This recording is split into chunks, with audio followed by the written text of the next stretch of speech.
सभी लोगों को मेरा नमस्कार और स्टूडेंट्स बहुत प्यार। Hope you all are well at your home. अभी लॉकडाउन का जो टाइम है, हमें बहुत स्ट्रांगली इस टाइम को फेस करना है, physically, mentally plus emotionally. This is a time when we can bond with our family members, with our friends. हम लोग की जनरली एक होती थी, एक मतलब हम लोग बोलते थे कि टाइम नहीं है, we all are busy in our lifestyle और शेड्यूल। तो अभी वो टाइम है when we can strongly attach with our family, with our passion, even with our own desires or hobbies. So face this time in a very positive manner. Now in this video we are going to cover second part of 11th class 4th unit, that was physical education for differently abled people.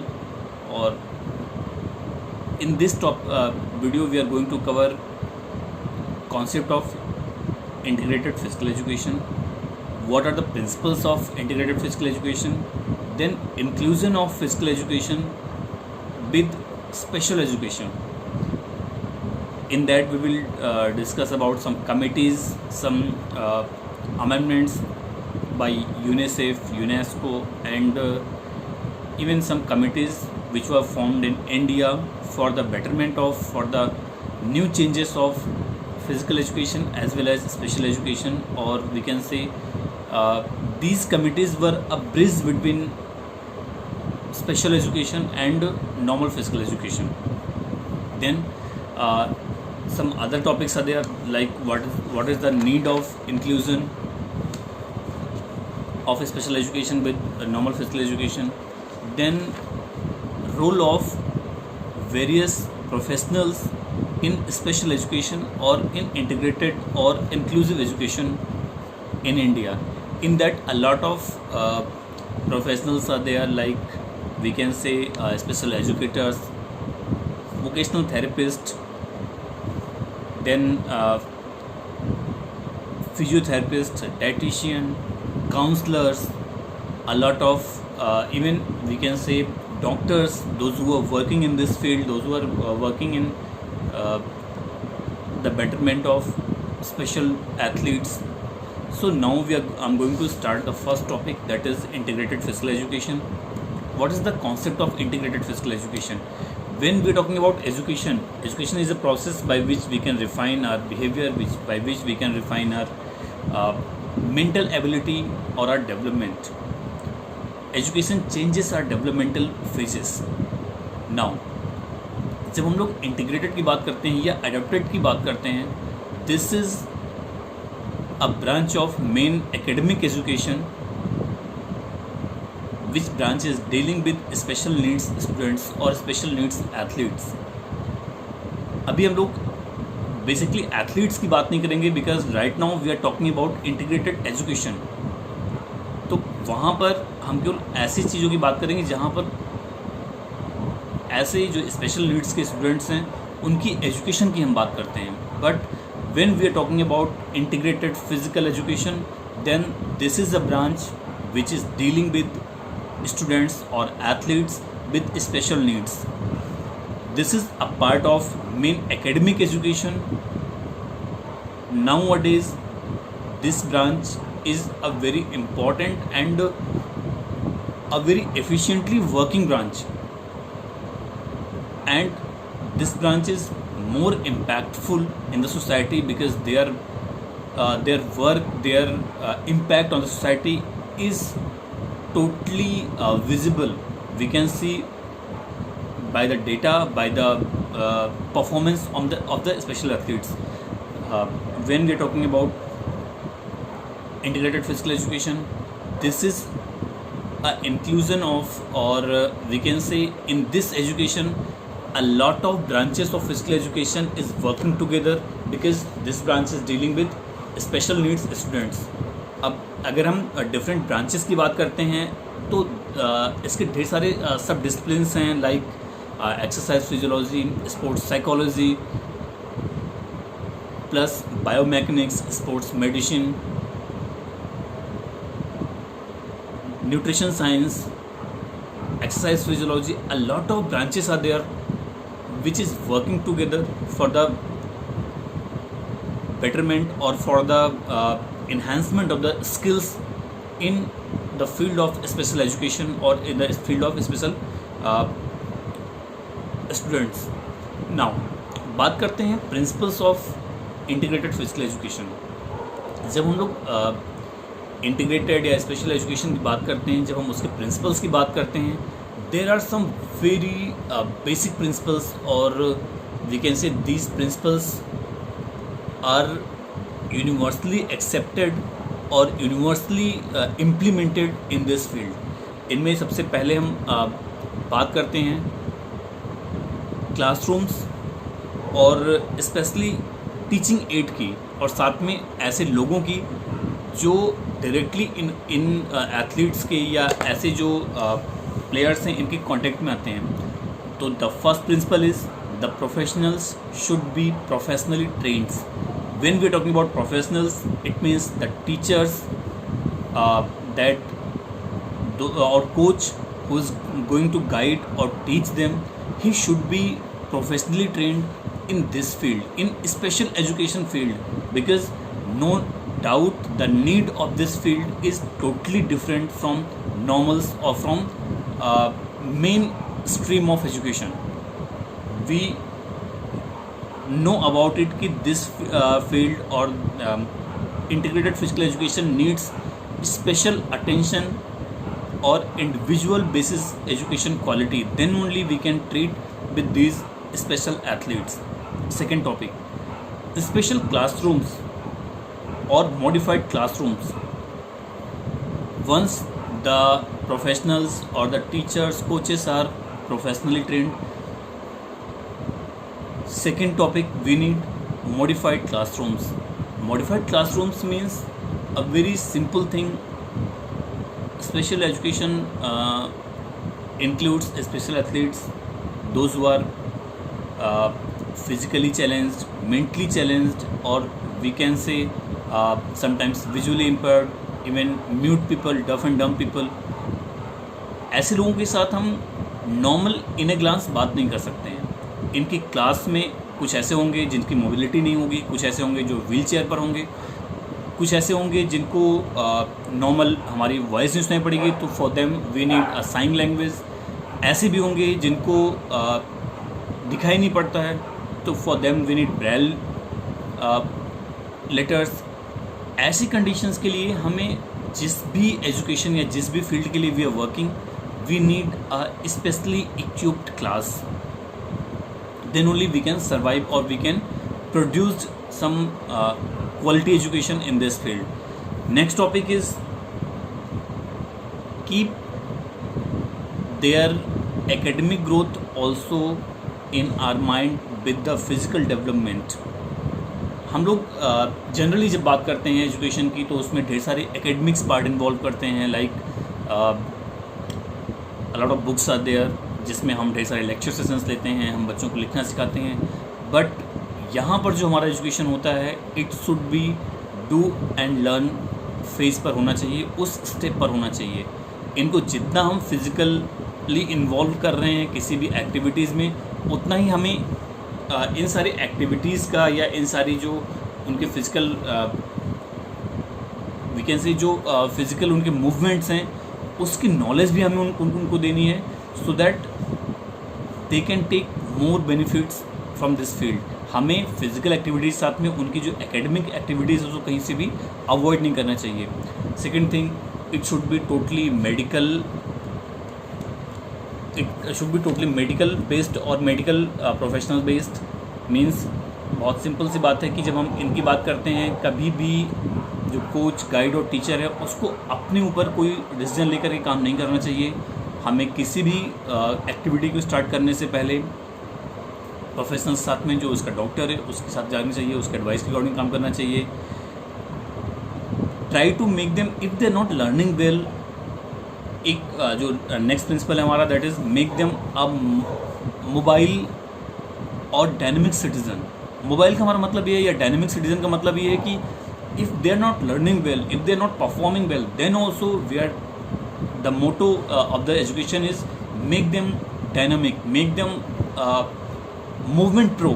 ऐसा नहीं कि just leave them on their wheelchair, on their bed or let them do what they are doing. No, हमारे प्रिंसिपल में ही ये add है कि we should make them dynamic, we should make them even as fit as they can survive in the proper society. Now, जब हम बात करते हैं इंटीग्रेटेड फिजिकल एजुकेशन की, तो इसका इंक्लूजन होता है स्पेशल एजुकेशन साथ में। स्पेशल एजुकेशन के लिए ढेर सारी ऐसी कमेटीज़ थी जो एक टाइम पर इंडिया में वर्क कर रही थी इसकी इंक्लूजन को लेकर। When we are talking about inclusion of education, मैं यहाँ पर एक यूनेस्को का रिपोर्ट आपसे शेयर करना चाहूँगा। यूनेस्को का एक रिपोर्ट था in 2014 about our education system और about our special education system. एक पॉलिसी थी यूनेस्को की, education for all, that was the world education monitoring system. उसमें इस मॉनिटरिंग रिपोर्ट में एक जो डेटा दिया गया था यूनेस्को के द्वारा, that was in India 1.4 million Indians were out from the school or they were not going to a school. Those who are basically not interested in taking education. Second thing, their age was 6 to 11 years.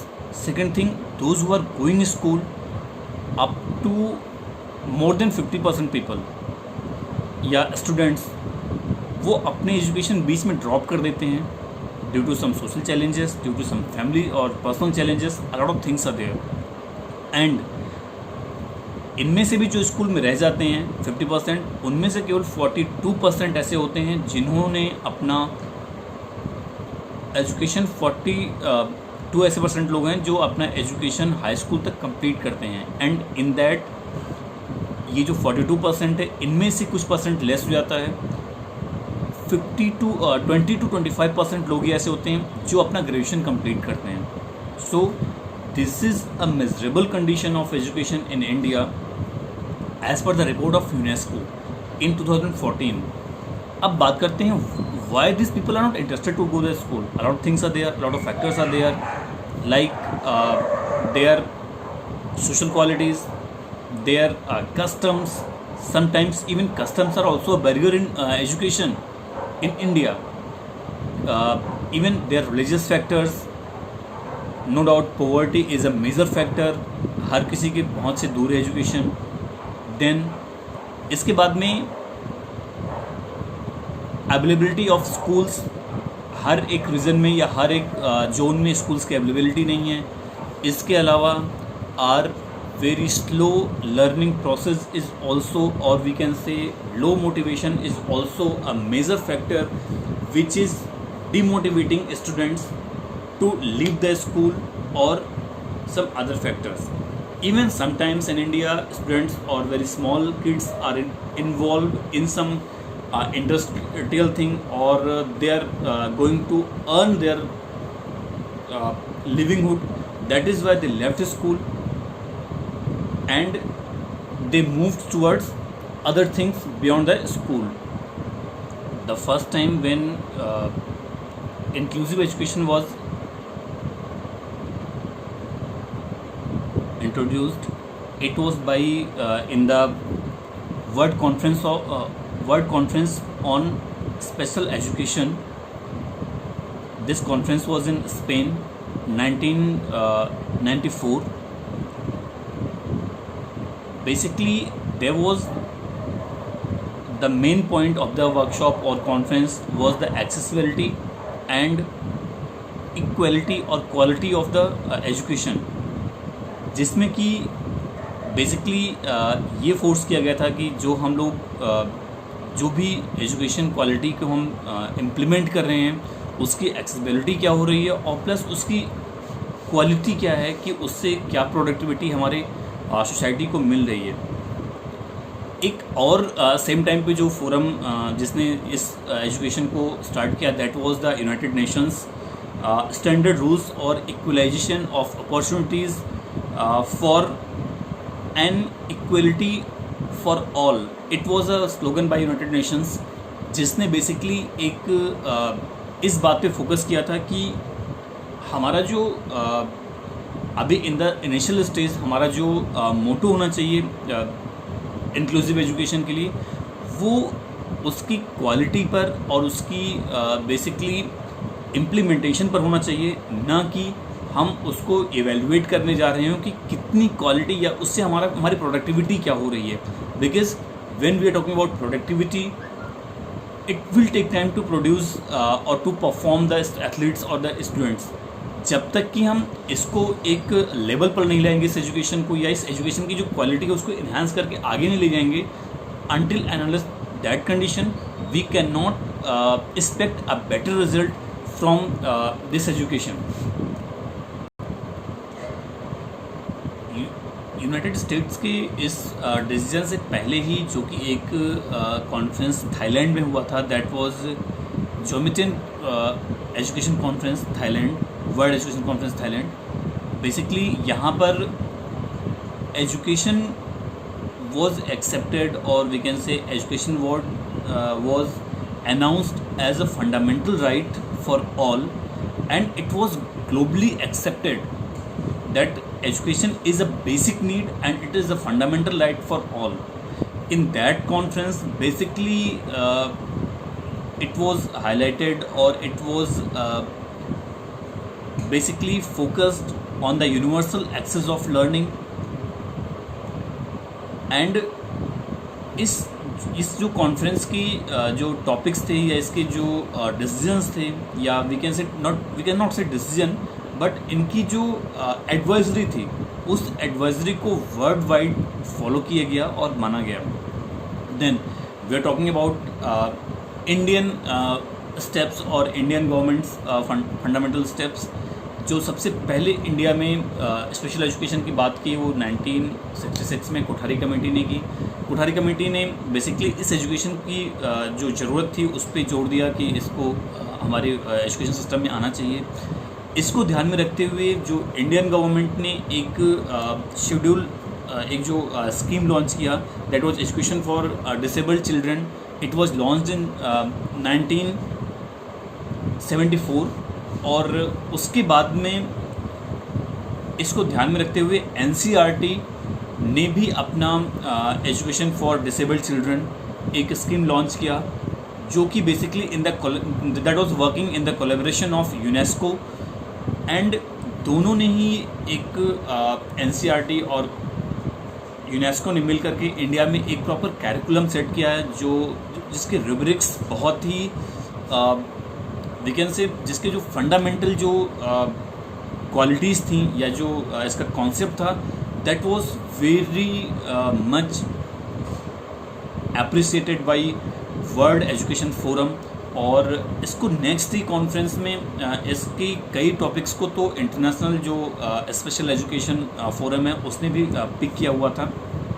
After that हम लोग बात करते हैं India की जो next national policy आया, that was national policy for education. It was launched in 1986। Then programme of action for education, it was launched in 1992। That was the death anniversary of our former Prime Minister Mr.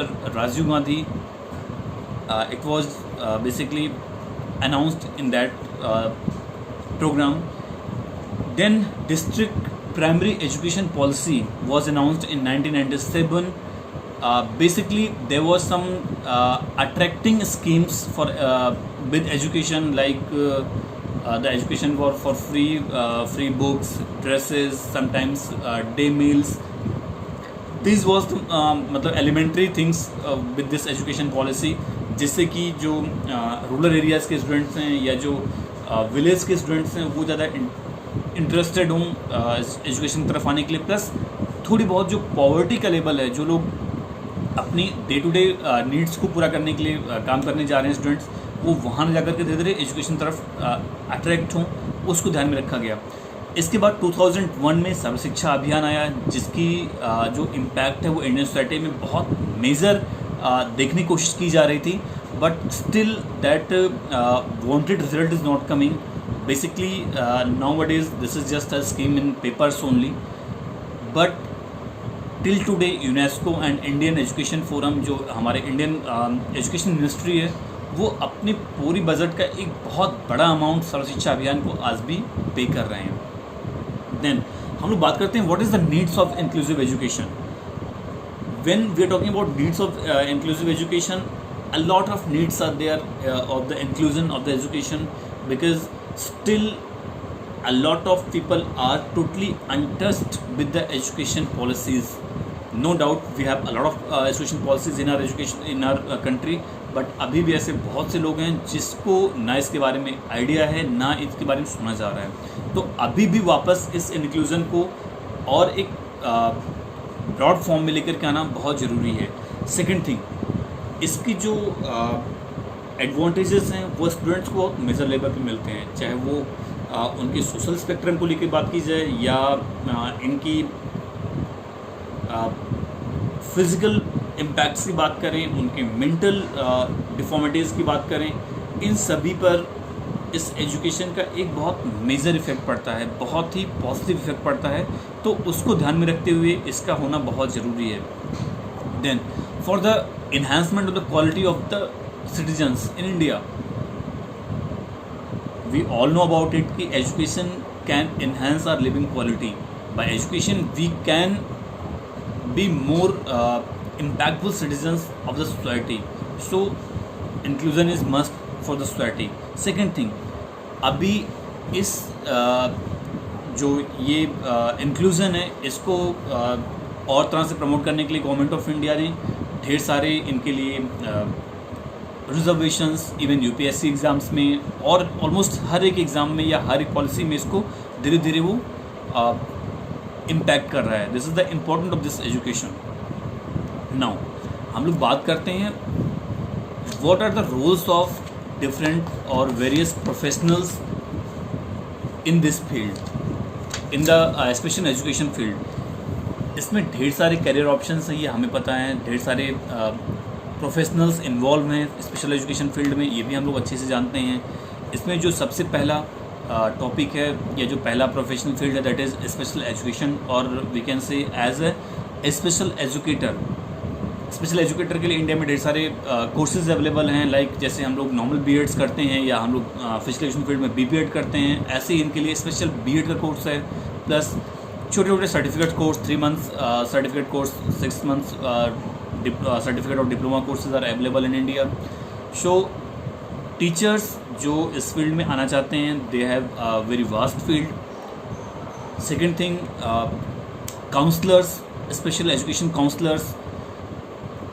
Teacher और counsellor में different है। Teacher वो है जिसको हमें basically जो पहला step है इस एजुकेशन का, वो काउंसलर का ही स्टार्ट होता है। काउंसलर क्या करता है, किसी भी एथलीट से बात करके उसकी काउंसलिंग करके उसको मोटिवेट करता है, प्लस काउंसलर ही वो ब्रिज है जो टीचर को और उसके एथलीट को या उसकी जो ट्रेनिंग है उसको जोड़ता है।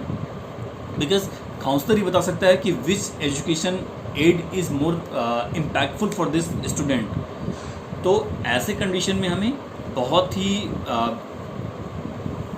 काउंसलर का जो रोल है वो बहुत इम्पोर्टेंट हो जाता है उस एथलीट को आगे एजुकेशन देने में। तो और साथ में काउंसलर उसकी आईक्यू लेवल को चेक करता है, उसकी कितना हाइपर है, कितना ज़्यादा क्रिएटिव है, इन सब चीज़ों को निकाल करके उससे बात करके वो टीचर्स को ये बेसिकली नॉलेज प्रोवाइड करता है, जिससे टीचर अपनी काम को बहुत इजीली आगे इम्पार्ट कर सकें, अपनी एजुकेशन क्वालिटी को इम्पार्ट कर सकें। देन फिजियोथेरेपिस्ट, जब लोग फिजियोथेरेपिस्ट की बात करते हैं, as we all are aware about it कि these students are physically challenged. Sometimes जो पैरालिसिस सेरेब्रल के स्टूडेंट्स होते हैं वो तो बेड से मूव नहीं करते हैं। ऐसे लोगों के लिए फिजियोथेरेपिस्ट का एक काम होता है उनकी जो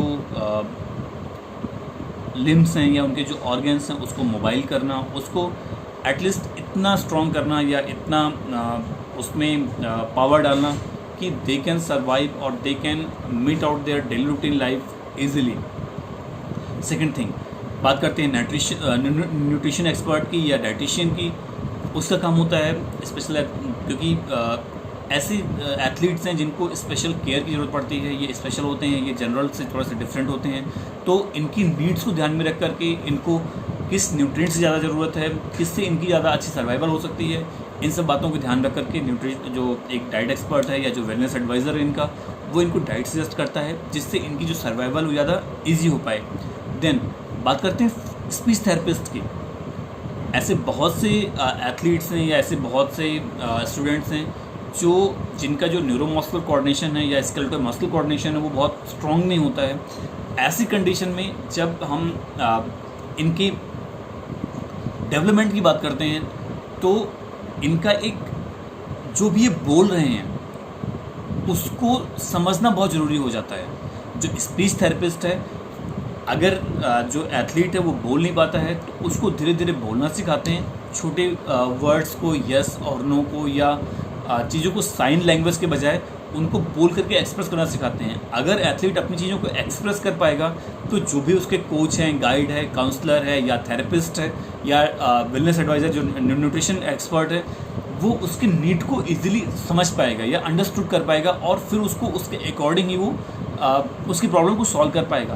तो जो ये स्पीच थेरेपिस्ट है, इसकी जो काम है वो बहुत ही इम्पॉर्टेंट हो जाता है। देन बात करते हैं स्पेशल कोचेस की या स्पेशल जो गेम्स कोचेस हैं, इनका भी काम बहुत इम्पॉर्टेंट हो जाता है, क्योंकि ऐसे एथलीट्स का जो इंटरेस्ट है, जो कैपेसिटीज़ हैं बहुत लिमिटेड होती हैं, तो हम एक नॉर्मल एथलीट की तरह इनसे ट्रीट नहीं कर सकते हैं। हमें इनके बारे में बहुत प्रोफेशनली ट्रेन होना पड़ता है। Plus no doubt they are good learners but sometimes they are slow learners. तो हमें इन सब चीज़ों को ध्यान में रखते हुए इनकी जो डेवलपमेंटल फेज़ है, चाहे वो इनका मोटर डेवलपमेंट फेज़ हो, चाहे इनका ग्रॉस मोटर डेवलपमेंट हो या फिर इनका फाइन मोटर स्किल्स हो, इनको ट्रेन करते समय हमें हमेशा ये बात ध्यान में रखना पड़ेगा कि हम इनकी स्पेशल या इनकी जो इंडिविजुअल नीड्स हैं उसको ध्यान में रखें और उसके बाद में हम इनको ट्रेन करें।